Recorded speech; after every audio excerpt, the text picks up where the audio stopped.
In the city of Corinth, the descendants of Sisyphus, the man who dared to deceive the gods, reigned over the city. King Glaucus had two sons, Deliades, his favorite, and Bellerophon, who was so beautiful that people said he was Poseidon's son. The two brothers had a great rivalry, and almost always, whenever they trained their martial techniques, Bellerophon lost. But as he grew, Bellerophon became stronger and more agile, and their clashes got more violent. Despite improving every day, Deliades was more skilled than Bellerophon. During the fights, he displayed exaggerated confidence, imprudently triggering his brother. Angered by his brother's provocations, Bellerophon started fighting furiously, forgetting his own fatigue, and he beat his brother with an unusual speed. One of his fast blows overcame Deliades' defensive stance, and Bellerophon hit the prince's head with great violence. Deliades fell to the ground, his body motionless. Bellerophon ran to help him, but the young prince's spirit had left for the kingdom of Hades. Bellerophon cried with his brother in his arms, while the king ran to see what had happened. No! No! No! What happened? Fueled by the enormous pain of losing his favorite son, the king expelled Bellerophon from his kingdom and ordered him never to return. It was an accident! We were training, and... It can't be! It can't be! Get out! Take that curse that you have shed on us! Out! The young man left under the disapproving looks of his compatriots, who had much love for the dead prince. And so Bellerophon crossed the gates of the city, carrying on his shoulders the weight of guilt, and under the curse of a terrible sin. The young man wandered aimlessly through Greece, until he reached the city of Tiryns, ruled by King Proetus. When the monarch learned that the exiled prince of Corinth was in his lands, he offered him lodging and treated him with all respect and hospitality, obeying the principles of Zeus. Bellerophon told the king the reason for his banishment and swore that everything had been a terrible accident. The king was moved by the situation and promised to help him. Proetus organized a purification ritual to atone for the sins of the Corinthian prince. You will be an honorary citizen of Tiryns. This is now your home. You will be forgiven by the gods. Let's make an offering to them. With the sacrifices offered to the gods, Bellerophon's sins were purged, and the young man now owed a great debt of gratitude to the king. The queen of Tiryns felt mesmerized while contemplating the young man at the peak of his beauty. Bellerophon began to reside in the court of King Proetus, and did not realize the desire of Queen Antea. One day, Bellerophon was invited to a private meeting with the queen. Your Highness, how can I help you? The queen used her great beauty to try to seduce him. But out of respect and gratitude to his host, Bellerophon did not think of committing such treason and rejected the queen. My apologies. I have a task to finish. The queen audibly insulted the Prince of Corinth and questioned his manhood, but he ignored and left the woman on her knees. But the queen would not accept that humiliation and wanted revenge on the young man who had rejected her. Antea addressed the king and, with crocodile tears dropping from her eyes, denouncing Bellerophon's rape attempt. The king was taken by a huge fury, but due to the duty of hospitality required by Zeus, he could not attack his guest. What a scoundrel! I open the doors of my kingdom to him. I will take care of it.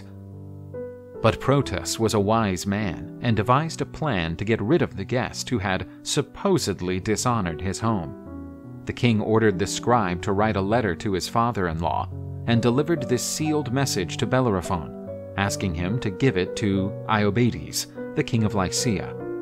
Bellerophon naively accepted the task of his host, for whom he nurtured enormous gratitude, without suspecting that he had devised a way to kill him. Upon finding an entourage dressed in the colors of his son-in-law's kingdom, the king of Lycia ordered preparations to welcome the visitors. The king was deeply amicable to Bellerophon. After all, a friend of his son-in-law would also be his friend. The young man tried to deliver the message to the king, but he refused to check it before the young man knew Lycia's hospitality. "Welcome, young man. I come on behalf of King Proteus. He asked me to give you." During a great feast, Iobates presented his beautiful daughter to the man from Corinth, who was immediately struck down by an Eros arrow. In an attempt to recover his composure, Bellerophon decided to deliver the message to the king. Iobates was stunned by its content. The letter said that the bearer of that document had attempted to rape the daughter of Lycia's king, and that he should get the punishment he deserved. Like his brother-in-law, the king began to feel hatred for Bellerophon. But even consumed by resentment, Iobates realized the interest of the young Bellerophon for his daughter. Lycia's monarch wanted to take that opportunity to get rid of his guest. The king said he would give his daughter's hand to the young prince if he helped him in a difficult task. Iobates explained to Bellerophon that his kingdom was suffering a terrible scourge. Villages were destroyed, plantations burned, and cattle perished. All this because of a terrible creature. The king promised to deliver his beautiful daughter to the hero in case he would rid Lycia's kingdom of this creature.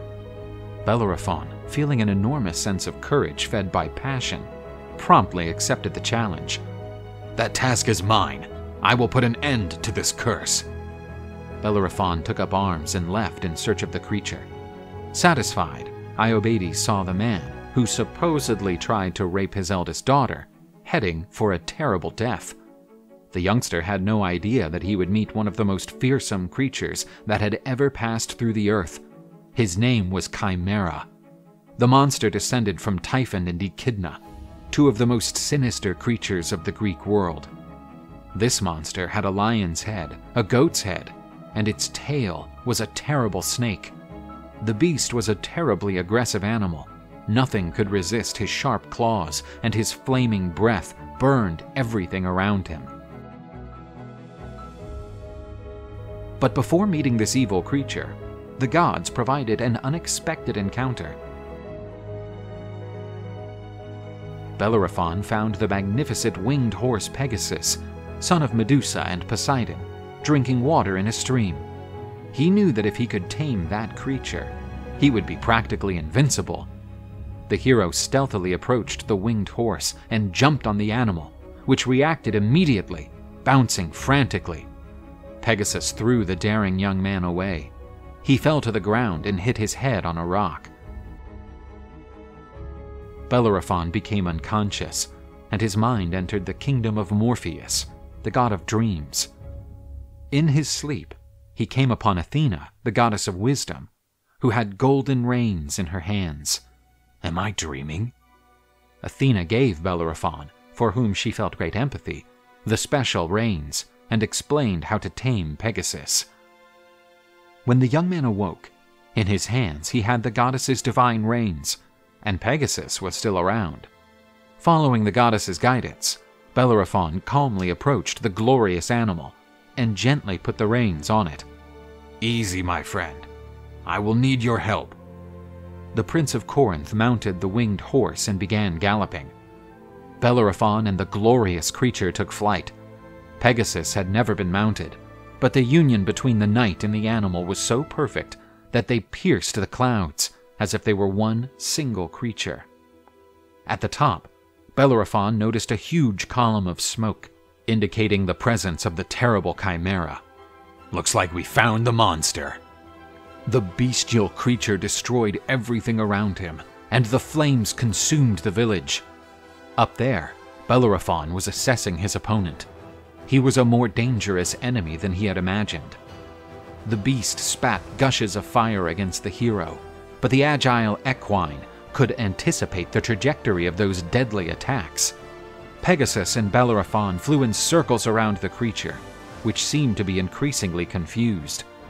The hero attacked Chimera, and he prepared to fight back. The beast jumped on Pegasus, but the animal responded with a kick to the beast's head. Realizing that the monster was vulnerable, Bellerophon jumped off of his horse and pierced the beast with his spear. Chimera was dead, and after exterminating the beast, Bellerophon felt overwhelmed by an enormous sense of power. He began to believe the stories about him being Poseidon's son. This damned demon required a great effort. I was blessed in this fight, and now I will take the trophy to prove my worth. Bellerophon returned to the palace of Iobates with the monster's head as a trophy. The king was impressed. He never imagined that that boy would be able to complete the task successfully. How in the hell did... I mean, he's dead. The king told Bellerophon that he would prepare the wedding as soon as two other threats were neutralized: the Solymi and the Amazons. Unfortunately, I have two other tasks before I grant my daughter's hand. Bellerophon knew that the king was infringing on what had been agreed, but due to his passion for the princess, he accepted these new tasks. Bellerophon fought and defeated the Solymi, the wild warriors and the offspring of Ares. The Amazons also failed to defeat the powerful warrior and his divine horse.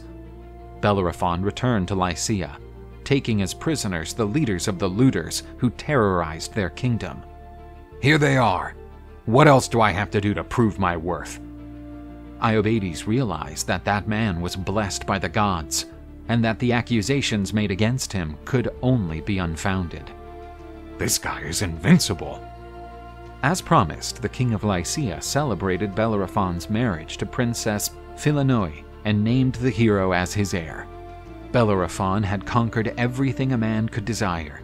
He had a beautiful family and ruled Lycia in her father-in-law's place.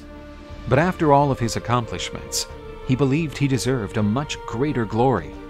In an impulsive act, he rode Pegasus and flew to Olympus. Bellerophon guided his winged horse towards the skies. Conquered by pride, he wanted Olympus because he thought it was right to have a place next to the gods. At Olympus, Zeus observed the daring and unbridled pride of that man, who considered himself part of the immortal gods. That display of arrogance was considered a grave sin, known as hubris. How senseless! How can he dare? I believe one wasp will be beaten by another. The supreme god made a wasp sting Bellerophon's horse. Bellerophon fell from the heavens, and his desire for immortality vanished among the clouds. A mortal would never survive such a great fall. Some say that Bellerophon died a terrible death. Others say he was saved by the goddess Athena and spent the rest of his life trying to find his winged horse again. But regardless of the fate of the proud hero, he never met Pegasus again, as the horse became immortal by the will of the gods and was placed among the stars.